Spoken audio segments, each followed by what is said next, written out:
Movie की शुरुआत में हम मैथ्यू नाम के एक लड़के को देखते हैं जो अपनी पढ़ाई पूरी करने के लिए अमेरिका से पेरिस आता है। मैथ्यू को मूवी देखना काफी पसंद है, जिसने काफी सारी मूवीज भी देखी होती हैं। मैथ्यू जा ही रहा था कि बीच रास्ते में उसे कुछ लोग स्क्रीनिंग रिस्ट्रिक्शन हटाने के लिए रोड पर प्रदर्शन करते दिखाई देते हैं।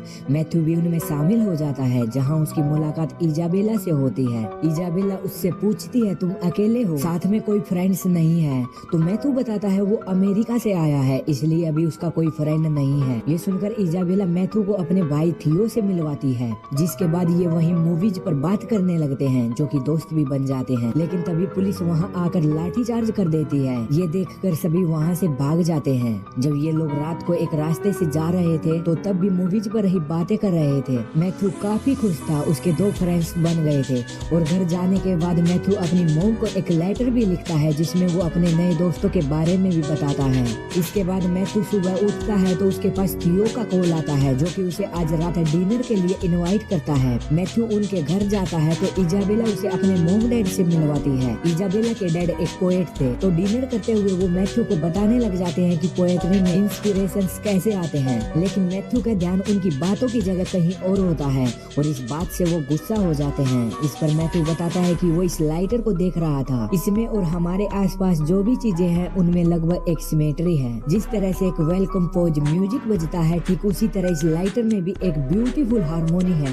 मैथ्यू की ऐसी बातें सुनकर इजाबेला के डैड काफी इम्प्रेस होते हैं और बोलते हैं आज की जनरेशन में भी चीजों को इस तरह से देखने वाले लोग मौजूद हैं। इसके बाद इजाबेला के मॉम डैड वहाँ से चले जाते हैं, क्योंकि वो यहाँ नहीं रहते, वो अपने काम से ज्यादातर बाहर ही रहते हैं। लेकिन जाने से पहले वो अपने बच्चों के लिए चेक छोड़ कर जाते हैं, ताकि वो अपना घर चला सके। इसके बाद रात को जब ये तीनों बैठे होते हैं तो इजाबेला मैथ्यू को किस करके उसे वहीं रुकने के लिए बोलती है। मैथ्यू का प्लान तो नहीं था, पर फिर भी वो रुक जाता है। लेकिन जब वो रात को बाथरूम करने के लिए उठता है तो वो इजाबेला के रूम में देखता है कि इजाबेला और थियो न्यूडी ही सोए हुए थे। ये देखकर उसे काफी अजीब लगता है। और जब सुबह होती है तो इजाबेला मैथ्यू की आईज लिक्स करके उठाती है। मैथ्यू उससे पूछता है तो वो बोलती है वो तो थियो को भी ऐसे ही उठाती है, लेकिन मैथ्यू को उनकी सारी हरकतें अजीब लग रही थी। खैर इसके बाद इजाबेला मैथ्यू को बाथरूम में ले जाती है, जहाँ थियो न्यूड ही था। दरअसल इजाबेला और थियो का जन्म एक साथ ही हुआ था, तो वो एक दूसरे को अलग नहीं समझते थे, इसलिए ही वो एक दूसरे से शर्म भी नहीं करते थे।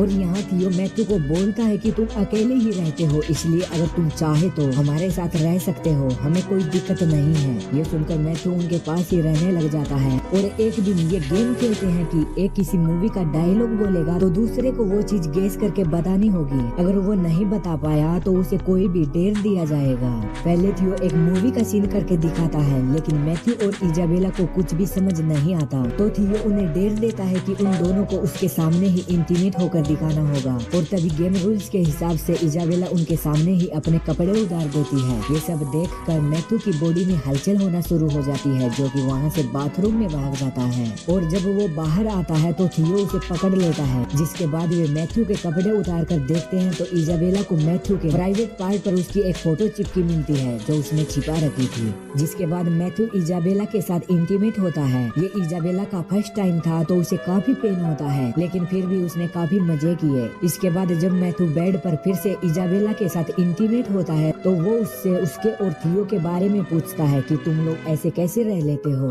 इजाबेला मैथ्यू को बताती है थियो और वो एक साथ जन्मे थे, इसलिए वो एक दूसरे को एक दूसरे का हिस्सा मानते हैं, लेकिन उनमें फिजिकल रिलेशन नहीं है। ये सुनकर मैथ्यू उसे बोलता है अगर तुम्हारे पेरेंट्स को इसके बारे में पता चल गया तो फिर क्या होगा। ये सुनकर इजाबेला बोलती है कि अगर ऐसा कुछ हुआ तो वो अपनी जान दे देगी। और फिर कुछ दिन बाद इजाबेला और थियो के पास जो पैसे थे वो खत्म होने वाले थे, क्योंकि वो काफी रिच लाइफ जीते थे, महंगी चीजें खाते थे, महंगी वाइन पीते थे और भी महंगी चीजें। पैसे कम होने की वजह से ये थोड़ा बहुत काम भी करने लगे थे। और फिर एक दिन मैथ्यू और थियो नहा रहे होते हैं तो बातों बातों में उनके बीच थोड़ा टकराव हो जाता है, लेकिन तभी इजाबेला उन्हें रोक कर साथ ही नहाने लगती है। और इसी बीच वो मैथ्यू से पूछती है तुम हम दोनों से प्यार करते हो तो इसे साबित करके दिखाना होगा। ये बोलकर वे दोनों मैथ्यू की पुबिक हेयर काटने लगते हैं, लेकिन ये मैथ्यू को अच्छा नहीं लगता। वो बोलता है तुम लोग हमेशा बच्चों जैसी हरकतें करते रहते हो, तुम्हें कुछ मालूम नहीं है। मैथ्यू इजाबेला को बोलता है कि तुम्हारा तो आज तक कोई बॉयफ्रेंड भी नहीं बना है, बस तुम अपने भाई के इंस्ट्रक्शन फॉलो करती हो।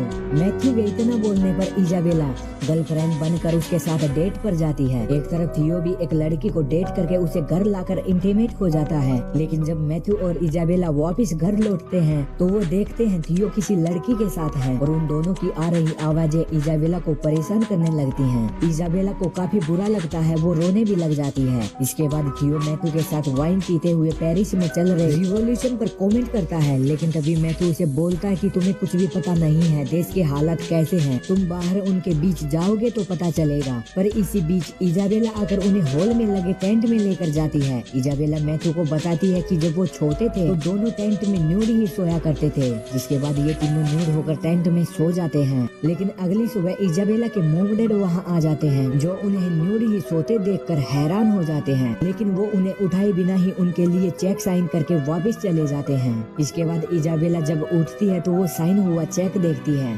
जिसे पता चल जाता है कि उनके मॉम डैड आए थे। उन्होंने सभी को न्यूड देख लिया होगा, लेकिन शर्म के मारे कुछ न बोलकर वापस चले गए। इसके बाद इजाबेला भी गिल्टी फील कर रही थी, वो अब अपने मॉम डैड के सामने नहीं जा सकती थी, इसलिए वो सुसाइड करने के लिए पूरे घर में गैस फैलाने लगती है। लेकिन बाहर रिवॉल्यूशन चल रहा था तो उनका एक पत्थर उनकी विंडो से घर के अंदर आ जाता है। मैथ्यू और थियो भी नींद से जाग जाते हैं, जो कि बाहर चल रहे रिवॉल्यूशन में शामिल हो जाते हैं। लेकिन थियो सबसे आगे पहुंचकर उनका रास्ता रोकने वाले पुलिस वालों पर पत्थर फेंकने लगता है। मैथ्यू उसे रोकने की कोशिश करता है, पर वो सुनने को तैयार नहीं था। इजाबेला भी थियो का साथ देने लगती है। मैथ्यू उनका साथ नहीं दे सकता था, इसलिए वो वहाँ से भाग जाता है। इसके बाद पुलिस फोर्स के सबर का बांध टूटता है और वो सभी पर लाठियां बरसाने लगती है। ये देखकर सभी वहाँ से भाग जाते हैं और यहीं पर इस मूवी का भी एंड हो जाता है। गाइज, ये मूवी हमें बताने की कोशिश करती है कि कोई भी भाई बहन इस तरह से एक साथ रहते हैं तो सोसाइटी इस चीज को कभी भी एक्सेप्ट नहीं करेगी। इजाबेला और थियो का रिश्ता गलत था, जिसके बारे में मैथ्यू उन्हें समझाने की भी कोशिश कर रहा था, लेकिन कोई फायदा नहीं मिला और एंड में उसे उन दोनों को छोड़कर वहाँ से जाना पड़ा। इसके अलावा इजाबेला और थियो एक साथ न्यूड तो रहते थे, लेकिन उनके बीच फिजिकल जैसा कोई भी रिश्ता नहीं था। बस वो एक साथ पैदा हुए थे तो इसलिए एक दूसरे को अपना हिस्सा मानते थे।